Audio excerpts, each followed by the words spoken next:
Segundo a Secretaria de Direitos Humanos, Brasil teve mais de 21 mil denúncias de abuso infantil no primeiro trimestre do ano passado. Você tem alguma dúvida? Você sabe como lidar com este assunto que é bastante polêmico, bastante sério? Já pode participar comigo, tá? Minha convidada, Andréia Almeida, que é coordenadora do Centro de Referência Especializado de Assistência Social, o CREAS. Seja muito bem-vinda, Andréia. Prazer em tê-la.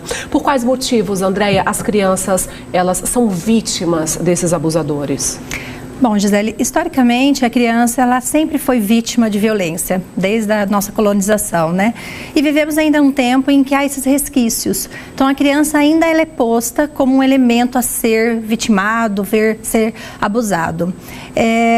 São vários os motivos pelo qual a criança é vista como uma possibilidade, como um elemento para ser abusado. Um dos motivos que a gente discute bastante é a relação do poder do homem sobre a criança, da qual ele se aproveita da sua inocência, do seu processo de desenvolvimento, né?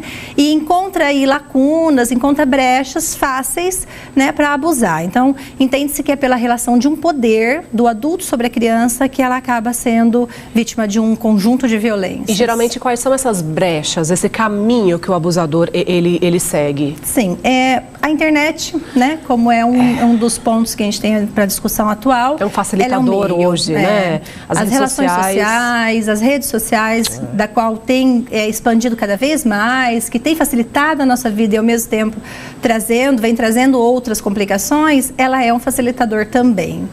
E assim, o cuidado deve existir com você pai, com você mãe, porque o que acontece? Eu vou até expor uma situação que eu vivi na semana passada. Olhando o Facebook da minha sobrinha, que tem 12 anos, a mãe postou a foto da minha sobrinha, a mãe dela, de biquíni. Eu olhei, eu fiquei assustada. Talvez nem seria esse o caminho, né? Qual o problema de você postar uma foto de biquíni? Só que nos dias, nessa loucura, nesse mundo que a gente vive hoje, é um facilitador, porque uma criança de 12 anos já tem hoje um corpo de mulher. Aí posta foto de biquíni, faz biquinho. Então, gente, preservar mais a imagem dos seus filhos. Não tem essa necessidade de expor tanto. Sim. Para os adolescentes, a gente tem feito algumas orientações no sentido dela fazer o seguinte exercício. Pegar aquela foto, ela colocaria no mural de uma escola? Por exemplo, como ela se sentiria uma foto dela de biquíni, né, uma foto natural, dela no corredor de uma escola? Ela se sentiria constrangida? Então, por que não estar constrangida na internet que, uma vez exposta, ela não será mais resgatada? Então, essa é a preocupação. O que é feito com as fotos que é colocado na internet, a gente não tem como administrar, né? E quem está do outro lado olhando e com qual intenção? A gente sabe que a gente vive num mundo extremamente machista, né? Que a mulher ela é preservada de se expor, mas infelizmente essa é uma realidade que tem ocasionado bastante danos ao desenvolvimento infantil. Então, Andréia, a orientação para os pais que estão agora nos assistindo é que não façam isso, que preservem mais a imagem dos seus filhos, que não postem foto da criança de biquíni, fazendo biquinho. Até a própria mãe, né, incentiva a filha, faz charminho, coloca a mãozinha assim, quebra de lado. Então, isso não deve acontecer. Sim. Vocês pais, né, têm que tomar muito cuidado em relação de como que vocês expõem os seus filhos na internet, em que rede que vocês estão usando, né? A gente tem feito bastante campanha, tem sites específicos que falam sobre isso, justamente do perigo que tem a internet, né? Essa imensidão que vem tomando a nossa vida de uma foto de um filho nosso. Às vezes é uma pura inocência, a gente sabe que a gente gosta de mostrar os nossos filhotes, né? E isso é gostoso, mas de uma certa forma também bastante perigoso. Para as crianças, já falamos com os pais, agora vamos falar diretamente com as crianças. Você criança que está em casa, que conversa com um adulto, esse adulto pede para você mandar foto, esse adulto fala besteira, que muitas vezes você nem sabe se é besteira ou não, né?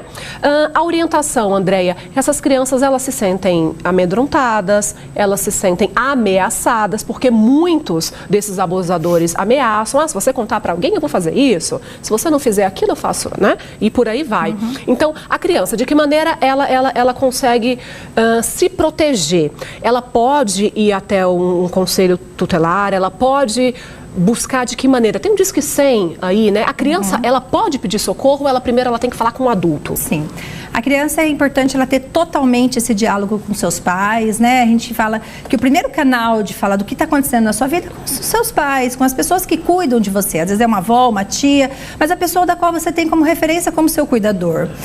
Não tendo ou sendo difícil de falar sobre isso, a própria criança pode procurar por uma pessoa de referência fora do âmbito doméstico, né? Alguém da escola, um amigo, mas que de uma certa forma essa informação chegue às autoridades.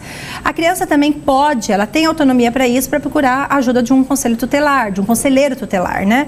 Buscar e dizer um pouco do que tem acontecido na sua vida. Isso é muito importante, essa iniciativa da criança, até mesmo a ponto de entender o que está acontecendo, até como denunciar. Uma criança de 10 anos, ela entende que ela está sendo abusada? Olha, é muito subjetivo dizer isso, é muito do desenvolvimento de cada criança, né? Mas acredito que as crianças conseguem perceber, sim, quando é algo para além do limite de uma conversa saudável, de um conteúdo próprio para ela. A criança ela tem muita curiosidade do conhecimento, isso é muito positivo para o desenvolvimento dela.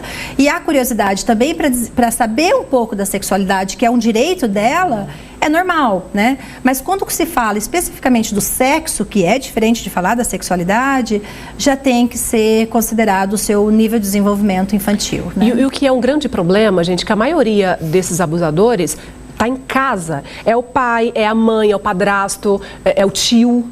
Não são pessoas estranhas, são pessoas de convívio ali, que convivem com essas crianças. A gente luta para tirar essa ideia de que quem abusa de crianças e adolescentes são desconhecidos, mas não são, né? As pesquisas revelam, em sua maioria, os que são abusadores, tanto física como sexualmente falando, são pessoas que têm conhecimento da criança. Então, tem uma relação com a criança, ou de cuidado, ou de amizade, mas que tem uma aproximação. Diferente no conteúdo da internet, né? A internet, você cria uma relação com alguém que você não vê, que você não sabe quem é. Então, você tem que tomar muito mais cuidado, porque há todo um processo de sedução por esse desconhecido que acaba sendo um conhecido, né? Então, isso é um preocupante. Os pais conseguem perceber em atitudes de que algo esteja acontecendo com essa criança? Sim, na relação... Ela fica mais quieta, ou ela fica muito mais tempo na internet, talvez essa coisa de bisbilhotar mesmo, em quais sites os seus filhos estão entrando. Então, todo esse cuidado que eu acredito que falta muito dos pais, tudo isso pode contribuir de alguma forma?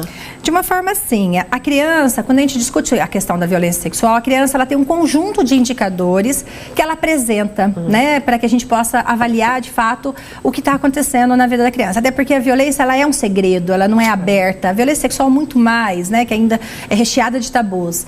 Então, de uma certa forma, esses pais têm que manter um diálogo com seus filhos. Porque, havendo uma situação dessa e havendo um diálogo saudável, um canal de diálogo, essa criança ela tem muito mais possibilidade de contar o que está acontecendo. Mas é muito bom que os pais mantenham uma certa vigilância, sem sufocar, sem inibir a sua liberdade, né? E saibam onde seus filhos estão acessando, né? A gente até aconselha que os computadores ficam num lugar de fácil acesso de todo mundo da casa. Não fique dentro do quarto, não fique escondido, né? Ao notar que a criança permanece muito tempo na internet, em um lugar extremamente privado, em que você não tem acesso, é bom que você conheça, que você converse, saiba onde eles estão acessando, o que eles têm feito na internet. Isso é muito saudável, sem nenhuma forma de repreensão, nenhuma forma de punição da criança. Exatamente essa questão, Andréia. Alguns pais, quando descobrem de que a sua filha, o seu filho está conversando com um adulto que está sendo abusado, né, que seja pela internet, pelas redes sociais, acaba recriminando a criança. Ah, mas você também facilitou. Sim. Ah, e também, por que você foi dar conversa para essa pessoa? Então, assim, é muito delicado essa situação. Jamais culpabilizar a criança. De ter esse papel com o teu filho, né? Jamais culpabilizar e valorizar ao extremo a sua fala, né? A criança, ela tem que ser ouvida e ela tem que ser valorizada no que ela traz.